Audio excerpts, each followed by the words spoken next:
grateful to be asked to come and share. But it's also a little bit nerve-wracking every time to stand in front of people and to share something that is on your heart, and hope that it's received well, hope that people are blessed by it.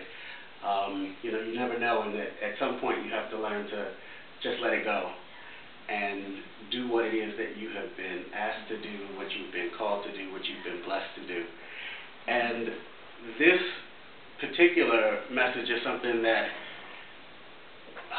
it's a lesson that I've been learning, consciously learning for many years, and it's gone through its own stages of development in my own mind, and finally has come into some point, some place where I feel like it can be shared as I am learning to put these things in practice.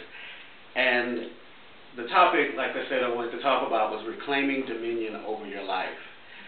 You know, we've been taught, and when I put out the invitation on Facebook to some friends, I actually had this, and it's funny when you, Maria, had shared it with some of your friends, it reminded me, and it actually helped me to get my focus back, because I had so many things swirling around in my head to talk about. But we've been taught to be at the mercy of life, that things happen to us, and that we have to somehow deal with that.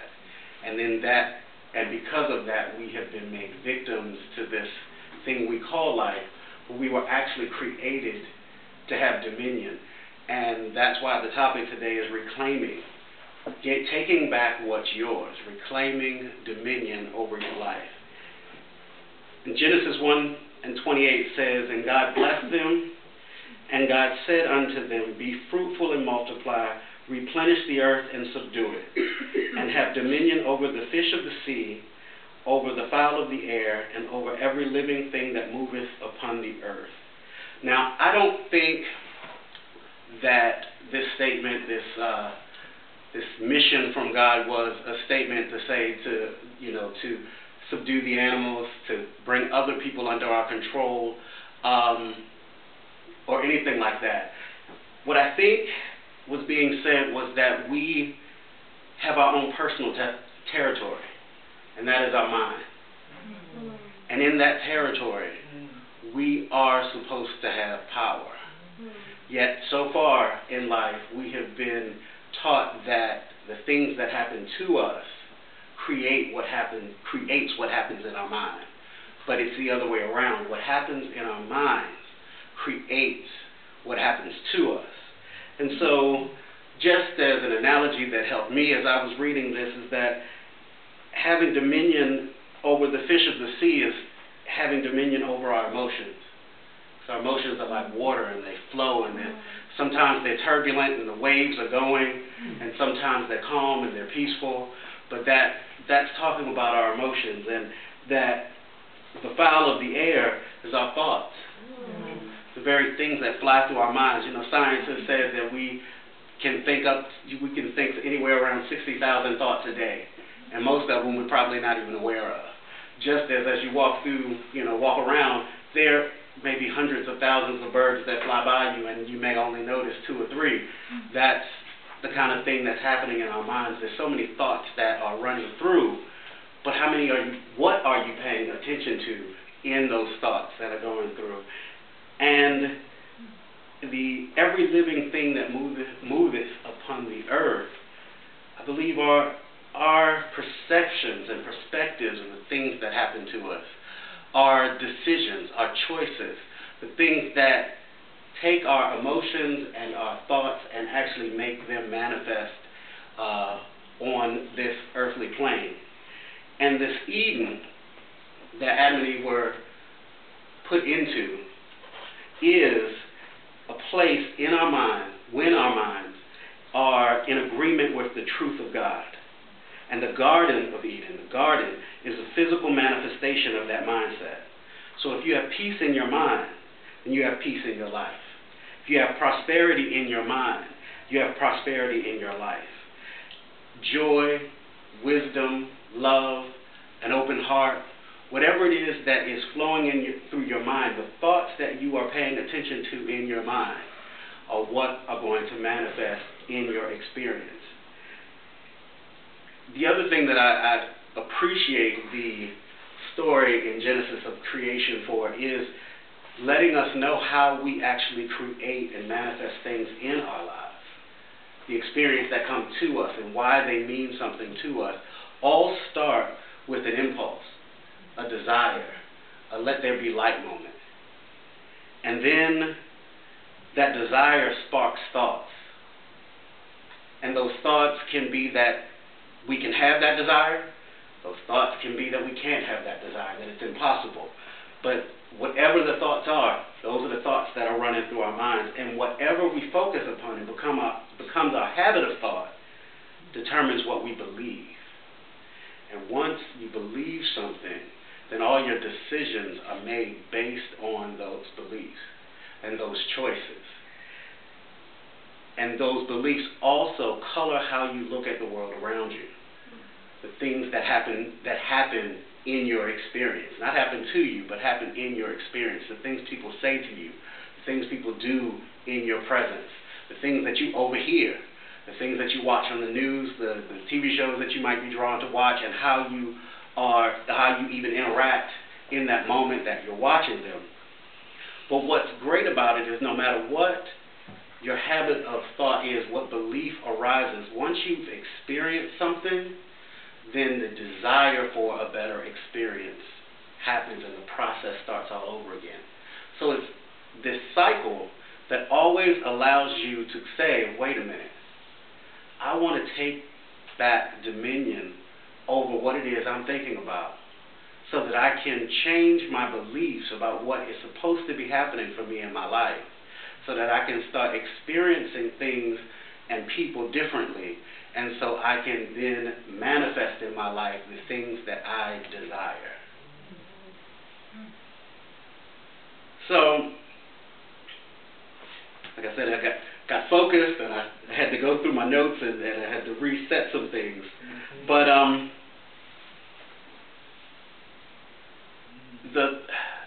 the issue that we face is that because there are so many people and so many wills and things happening that seem to be actually are outside of our control, because those things, anything that happens outside of us, we have no control over.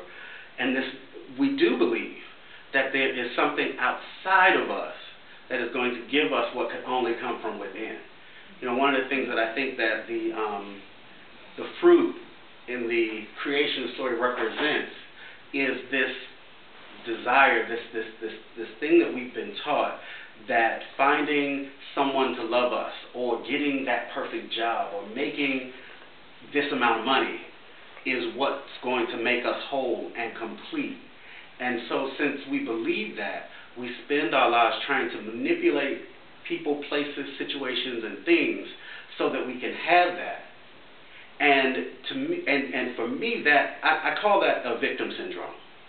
And when you're a victim, your inner state of being, your peace of mind, your experience of love, your experience of joy is based on outward circumstances. And you can only get so much out of that, because then you're going to come across somebody who doesn't love you back. Or you're going to come across some situation that doesn't go exactly the way you wanted it to go. And then you feel defeated and you feel hurt because you were trying to draw your sense of self from this outward thing that you have no control over. When, as the song said, and as we've been talking about today, the idea here is that we open up our hearts and allow who we are, who God created us to be, to flow through us.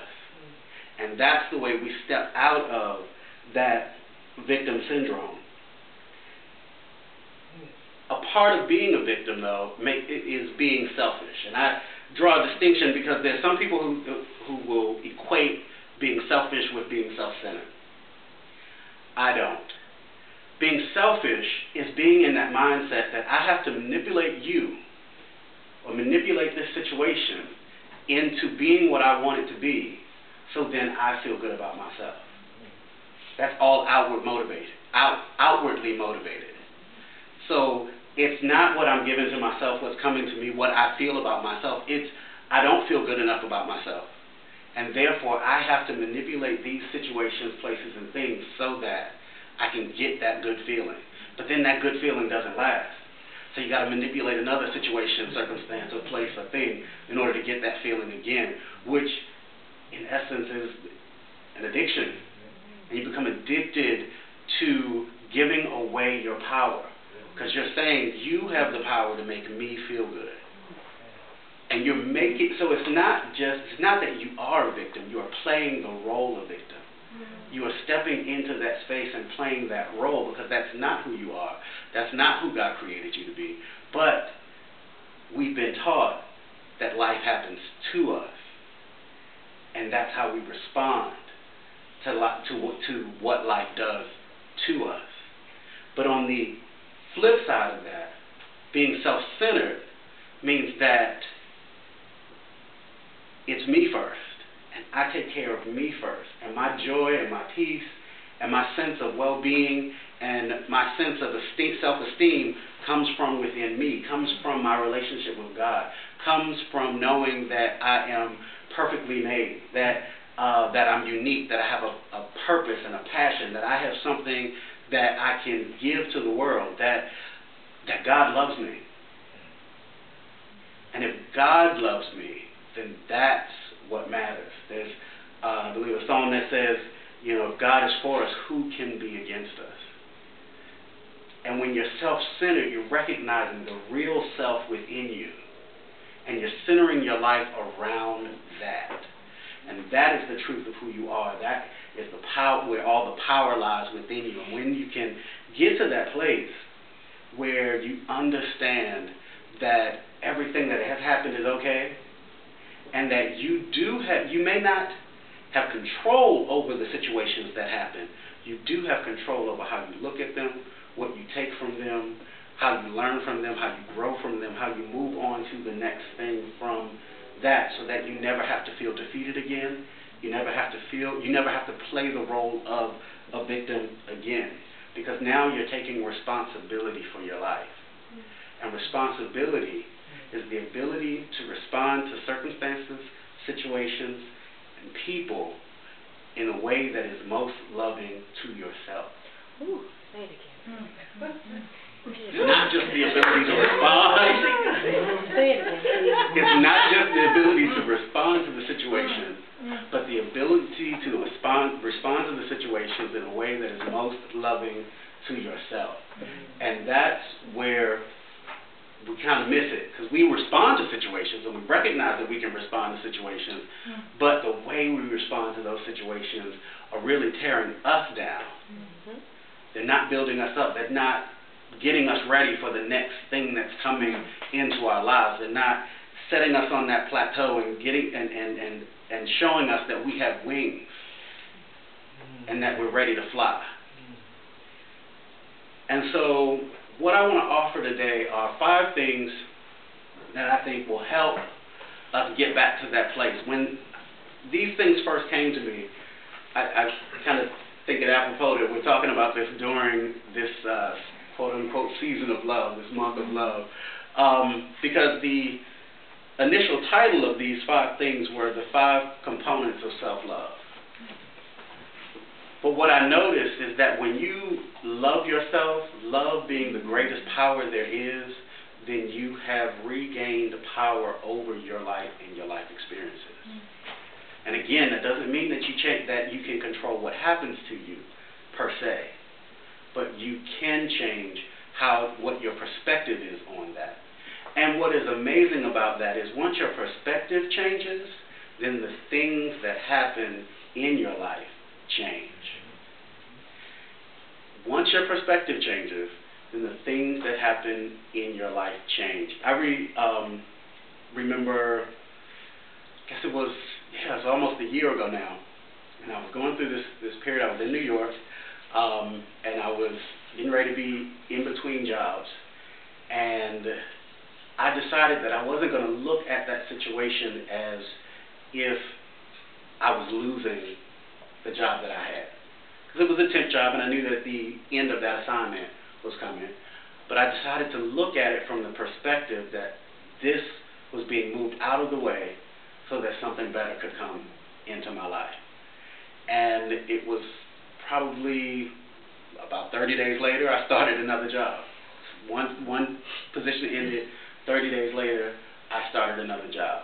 And that was because I did not choose to have the perspective that I lost this job. And because I lost this job, something must be wrong with me. They didn't extend my contract. They must not have liked me. And if there's something wrong with me, then who's going to want to hire me? Maybe I don't have enough skills. You know that there's so much going on in the economy right now, and jobs are just scarce, and I don't know what's going to happen next. And oh my God, again, that's life happening to me, as opposed to me saying, you know what, I'm going out into life, and I'm going to affect my life. So the first thing that is necessary, and well, all of these are big ones, is that you honor your journey. You honor where you came from, you honor where you are, and you honor where you're going.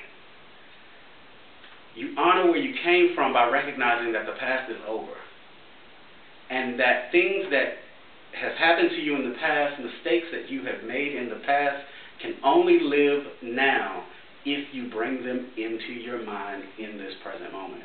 And if that becomes what you focus on, then that becomes what you see.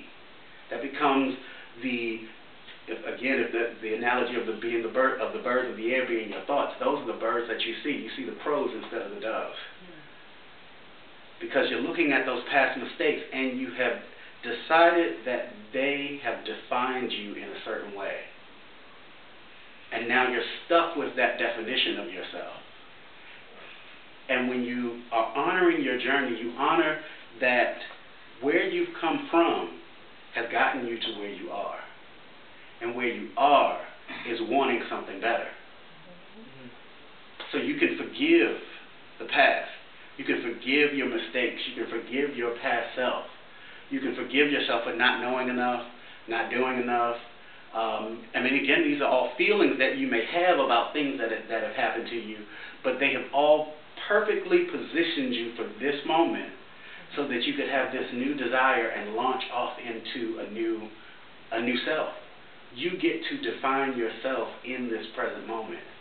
So when you honor your journey, you forgive your past, you let go of your past, you honor yourself by recognizing the power and potential that's in you right now.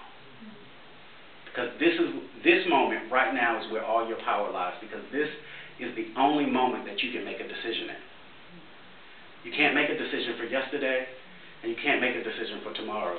You can only make a decision right now in this moment. Now the choice, the decision that you make, can determine what happens next. So another part of honoring your journey is saying, now I'm going to make the conscious effort to reshape my future. Because again, I'm reclaiming dominion over my life. So I get to define who I am right now and define who I would like to become, and then stay focused on who I want to become, and start seeing the doves in my life, the blessings in my life, instead of those things that were once hindering me and holding me back. So now you've freed yourself to move forward with power. And when you do that, I believe that's when you start to really get a sense of what your purpose is, what your ministry is, why you are here, what way you are meant specifically and uniquely to bless this world. Because if you're here, then there's something that you can give this world that nobody else can. And when you honor your journey, you recognize that every step along the way brought you to a place where you would be able to give back into the world the love that has been given to you. I remember when I was in college, and I was struggling with this whole, as some people like to call it, this gay thing. I knew I was different. I was one of those people. And, I was heavily into a more traditional Christian church, and so I got all of that indoctrination, and I was going through all of that within my mind, battling with all that in my mind, and it hit me with such clarity one day when I was just sitting in my dorm room on the college campus, and it just dawned on me, if you've prayed about this, and you fasted, and you've done all these things that the church says you should do to remove this from your life, and it's still here, apparently it's a part of God's plan.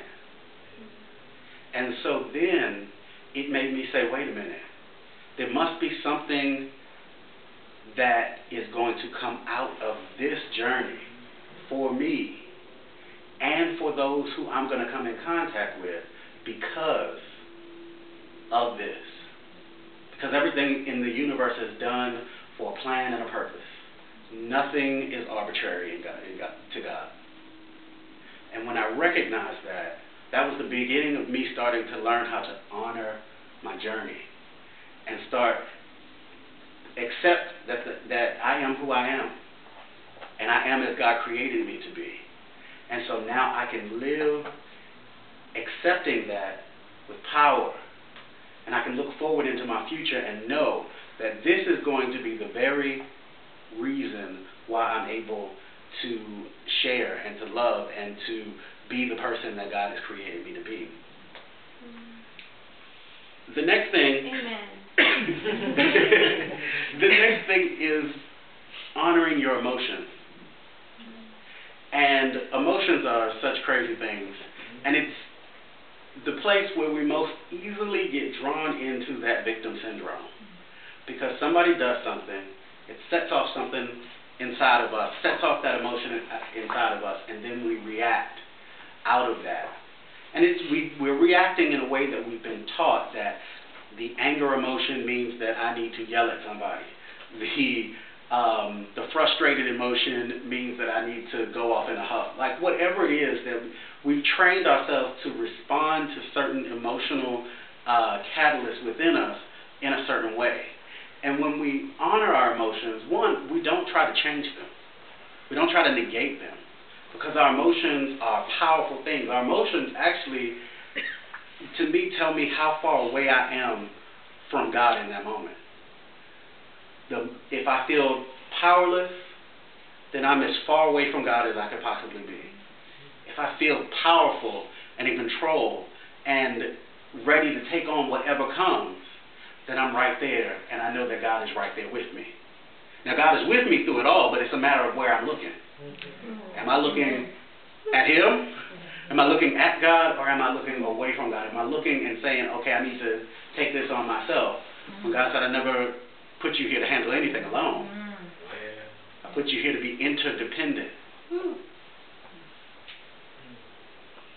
And so when we honor our emotions, we accept that we feel the way we feel, number one. Something happens, it sparks that emotion within us, we recognize it, it's there. Once it's there, I mean, you can't do anything about the fact that it's there. It's there. But then you can ask yourself, what is this trying to tell me? I find when I get angry that somebody has crossed a boundary with me. Somebody has stepped over a line that I would not have wanted them to step over. So then I have to renegotiate my boundaries. It's not necessarily about them, and it may be. Because again, I'm being responsible for my response. So I'm going to do what's most loving for me out of this. And so I may look at that situation and realize, you know what, maybe this particular boundary wasn't in my best interest. Maybe I should remove that. You know, I used to tell friends of mine, you don't stop people from pushing your buttons, but you can disable the button. And when you are in this space where you're looking at how can I respond to this emotional catalyst in a way that's most beneficial for me, that's what you're doing. You're looking at how I can disable this button. How can I make the necessary adjustment within myself that this is no longer something that causes me emotional turmoil. You know, another time I was in a job and I was in my boss's office, and she was telling me something about my job performance, and I found myself getting really, really, really, really heated. And I mean, you know, that kind of anger where you really do actually feel heat coming off your body. And in a moment, because again, I was reading some things and I was learning some things, and so I thought for a second, what's really bothering me about what's being said to me right now? And what I heard back is, you don't think you're good enough. Because what she was saying to me could only have meaning to me if I gave it meaning. And when you disable that button, then you take away the meaning that you've assigned. And most of the time, when you're experiencing a negative emotion, what you've assigned as a meaning to that particular catalyst is something negative. It's, I'm not worthy, I'm not good enough, nobody loves me, which I dealt with that one about a week ago. You know, those types of things, and and so once you get that clarity, once you ask yourself, what's really going on here? What stirred this up? Then you can start to work on those places within you that feel that way. You can remind yourself about the truth of who you are and who God created you to be. You can remind yourself, even if it's nothing more than God loves me. You can reset that so that that button is no longer pushed. Now, some buttons will take longer to disable than others. And, you know, if it can be thought of it this way, you might end up having, like Paul said, that thorn in the flesh that you might have to deal with for, you know, most of your days. But at that point, you can honor the fact that you feel that way and still not react, but make a responsible choice to respond in a way that's loving to you in that situation. Now, what's loving to you might be telling somebody off sometimes. That might be where it is. Sometimes you got to do that. But most of the time, what's most loving is you looking within yourself and making the necessary adjustments within yourself and moving on, offering thanks to God for bringing that situation into your experience and offering blessings for the other person, the people who were involved in that. The next thing that I want to mention is that in order to reclaim dominion over your life, you have to honor your boundaries. You can't let everybody into your life. And even the people you do let in, you can't let them into every part of your life. You have to be able to understand what your core values are, what your goals are, what means something to you, what your vision is for your life. And then you orchestrate your life in such a way that the people that are around you are supportive of that vision, are moving you forward with those goals, are honoring your values as you honor your values. And that's where your boundaries are going to come from, your core values. And a lot of us, I know I've done this many times because one of my core values is freedom. Yet I have remained in jobs much longer than I wanted to that didn't allow me to feel free. And in that situation, I was giving some of my power away because I wasn't honoring my own boundary and saying enough is enough. I can't do this, because what I need to be is in a position that I feel more free, more able to do, whether it's the job that I'm there for or whether it's the ability to travel and go where I want to go and do what I want to do. Whatever that freedom means to me, I have to honor that. So whatever those core values are, whatever those things are that really mean something to you, you have to draw that boundary. And anything and anybody that does not honor that, you have to be able to let them go. You have to be able to move on from them. And because, again, you're reclaiming that power, if you feel motivated, like I did 2 years ago, to quit a job, and it really was stirring within me, like it was so, like this wasn't just an arbitrary, decision one day. It was coming up from a very deep part of me. I knew that if I did, something else would be provided. And so I didn't have to worry. So there was no fear there. But why? Because I was reclaiming my dominion over that portion of my life and saying, this is my boundary, and enough is enough. I'm not taking this anymore. I need something better. So I'm going to open the pathway for something better to come into my life by letting go of what no longer serves me. Woo.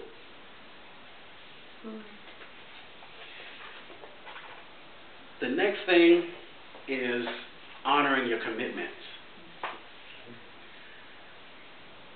And one of the biggest things that I want to say about this is you have to honor yourself enough not to make commitments that you don't want to. Okay.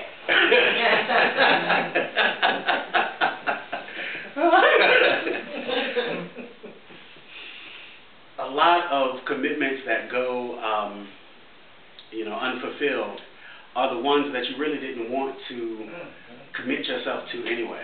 You didn't feel it. It wasn't something that came from within you. It wasn't something that supported who you are, who you wanted to be. It was something that you thought, well, if I do this, then maybe this person or these people will think better of me, and if they think better of me, then I'll feel better about myself.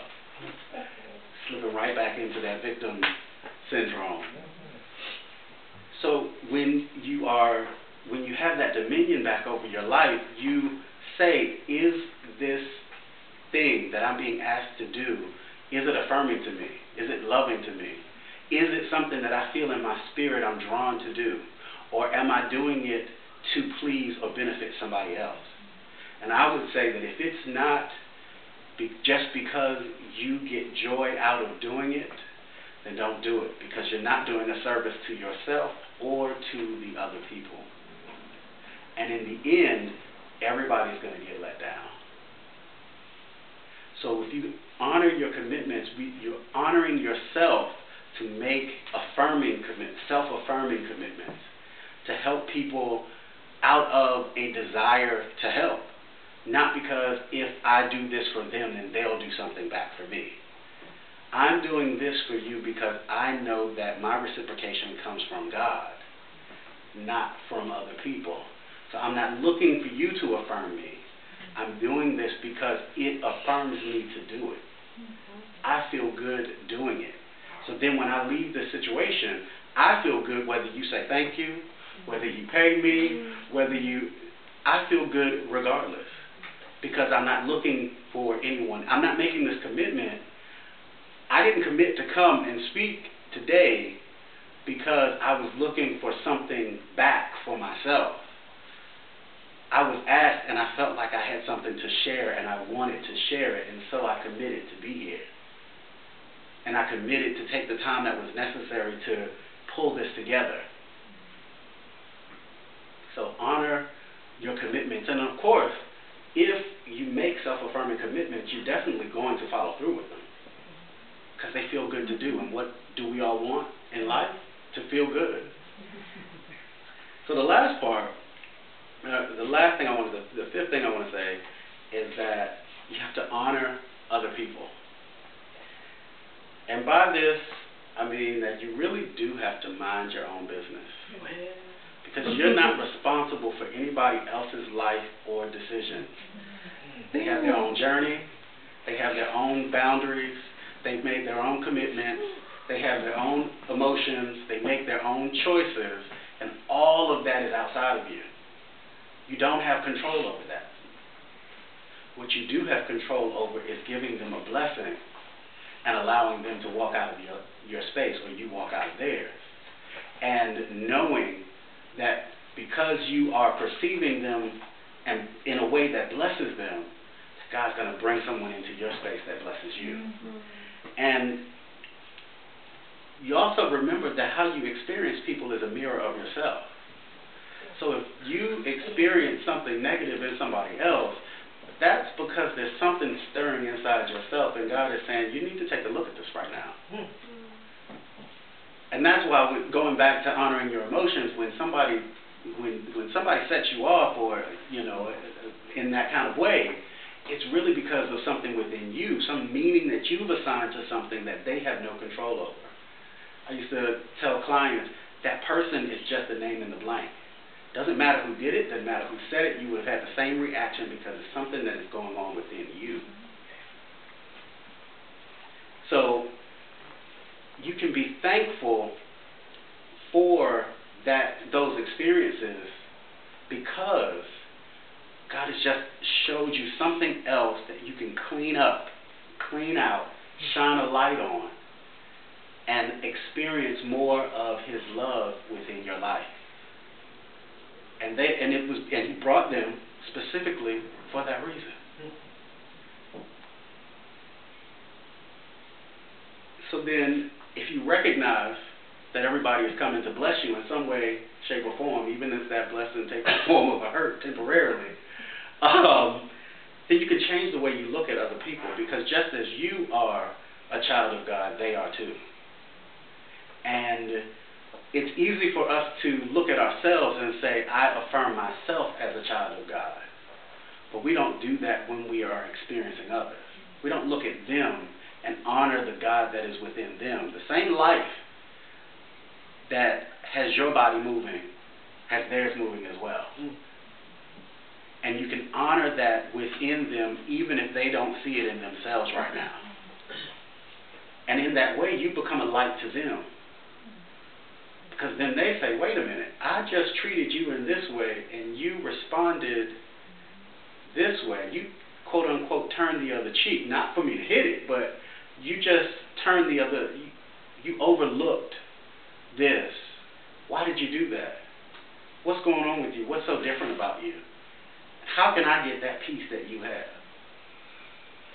That's when you then become a testimony. Because it's something, a quote that I heard, I don't remember who said it, but it said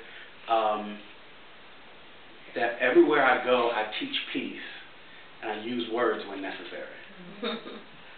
So it's your life that people are looking at, and that's the light that shines. And when they are ready to learn, they ask. And then you're able to share. And other than that, you mind your business. Because it doesn't have anything to do with you. Unless it stirs up some kind of emotion in you, and then you need to look at that within yourself. So, you don't live to die and go to heaven. You live to bring heaven to earth by living the peace and prosperity that God desires for you to have. And the power to do that lies in training your mind, in honoring your journey, honoring your emotions, honoring your commitment, honoring others, honoring your boundaries. And when you train yourself to do these things, then you will start to experience the success that God has for you, and you will feel the power that God created you